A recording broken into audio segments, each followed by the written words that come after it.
अस्सलाम वालेकुम वरहमतुल्लाह। मैं हूं मियां इरफान खालिद, डिस्ट्रिक्ट राजनपुर से।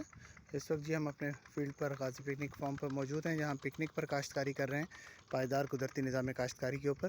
तो यहाँ हम रेस बेड के ऊपर क्रॉप लगाते हैं। तो ये वो फील्ड है जहाँ पे हमारा इंतहाई कमज़ोर और कलराठा रकबा है, जिसके अंदर हमने लास्ट टाइम आपको शेयर किया था, जिसके अंदर हमने सरसों काश्त की हुई थी। और सरसों की पैदावार भी अल्हम्दुलिल्लाह पिछले सालों की निस्बत, गुज़िश्ता सालों की निस्बत और कन्वेंशनल की निस्बत बहुत बेहतर आई है। तो इस वक्त हमने इसके अंदर जो है ना, इसके बेड्स जो थे वो पहले पिछली दफ़ा जो हमने बनाए हुए थे वो हमने ऐसे जुगाड़ से बनाए थे, लेकिन फिर इस वक्त हमारे बेड शेपर अवेलेबल था, तो दोबारा हमने इसको रीशेप किए हैं बेड्स को। और बेड्स को रीशेप करने के बाद हमने दोबारा इसके अंदर अभी जंतर लगाया हुआ है। और जंतर की भी मैं करीब से अगर आपको दिखा सकूं तो अंदर तो जाना मुमकिन है नहीं है। तो इस वक्त अल्हम्दुलिल्लाह जंतर की पोजीशन बहुत ही अच्छी है। ये देखें, कहीं भी आपको गैप नज़र नहीं आ रहा होगा। तो जंतर जो है ना, ये